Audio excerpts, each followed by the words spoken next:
Hello everyone. और आज हम इस कक्षा में डिस्कस करेंगे कक्षा 12 का रसायन विज्ञान।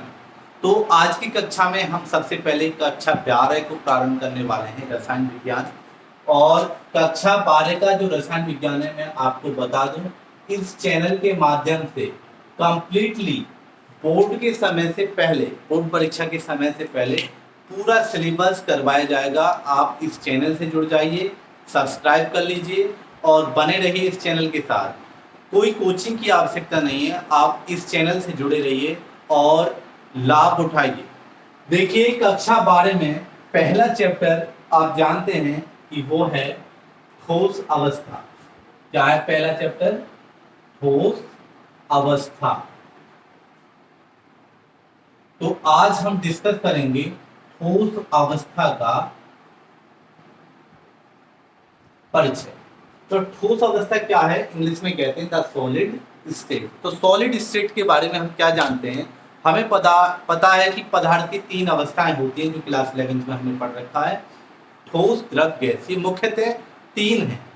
तो उनमें से पहली अवस्था है ठोस अवस्था। तो इसके क्या क्या गुण हो सकते हैं? तो ठोस किन्हें कहते हैं? जिनके कण पास पास होते हैं, एक दूसरे से चिपके हुए होते हैं, यानी पास पास होते हैं, उन्हें हम ठोस कहते हैं। ये जो कण हैं अपनी मेन पोजीशन पर, यानी अपनी साम्य अवस्था पर, मेन पोजीशन पर कंपन करते रहते हैं अपने ही स्थान पर। इस तरीके से हिलते रहते हैं, ज्यादा जगह होती नहीं है, अपने स्थान पर ही हिलते रहते हैं। ठोसों का आयतन व आकार यानी वॉल्यूम और साइज बिल्कुल निश्चित होता है। ऐसा नहीं है जैसे मेरे हाथ में ये मार्कर है, आप इसको दुनिया में कहीं भी ले जाइए, ऐसा ही आयतन रहेगा, उतना ही जगह घेरेगा और आकार भी, यानी आकार आकृति भी इसके निश्चित मिलेंगे।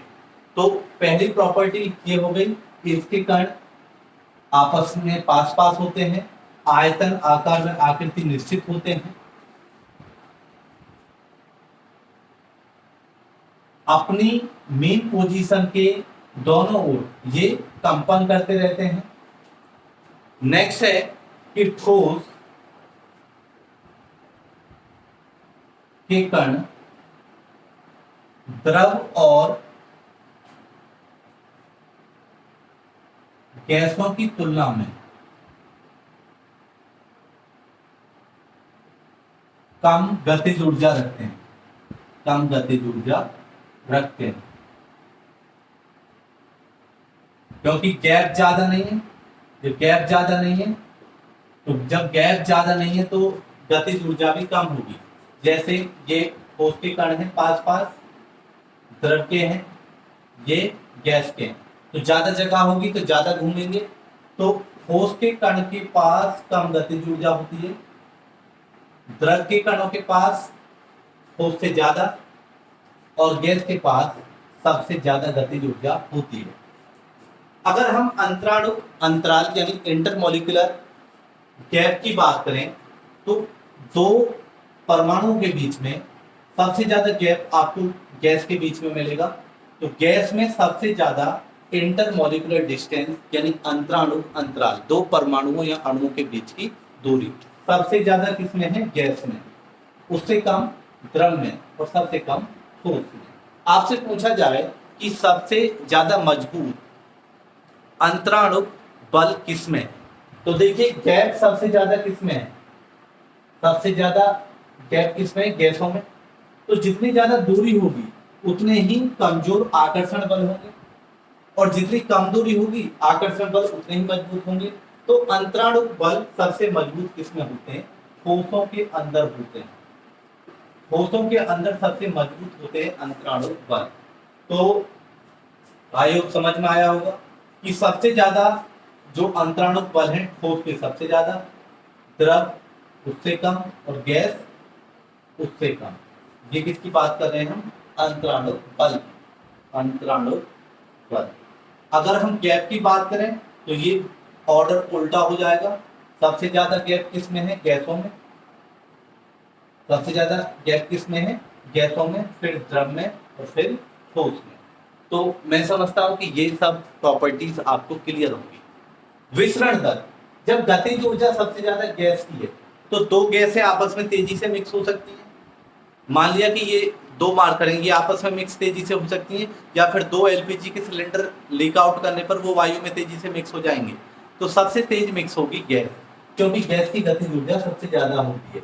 तो विसरण आप समझते हैं कि दो पदार्थों का मिलना विसरण कहलाता है। Intermixing of two matter is called diffusion, यानी विसरण कहलाता है। तो गैस सबसे तेजी से मिक्स होंगी आपस में, उससे कम तेजी से द्रव, और सबसे कम तेजी से कौन मिक्स होगा?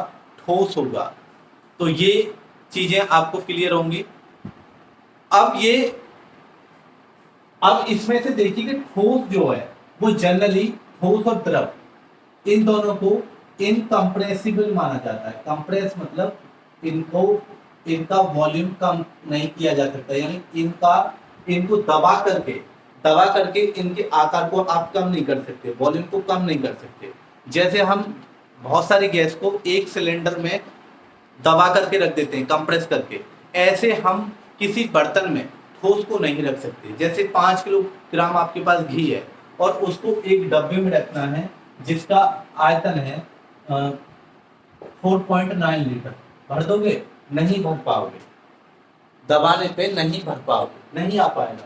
लेकिन अगर गैस हो तो गैस को, बहुत सारी गैस को इसके अंदर रखा जा सकता है।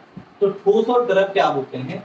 जनरली इनकम्प्रेसिबल होते हैं, असंपीड्य होते हैं। असंपीड्य होते हैं कौन? ठोस और द्रव।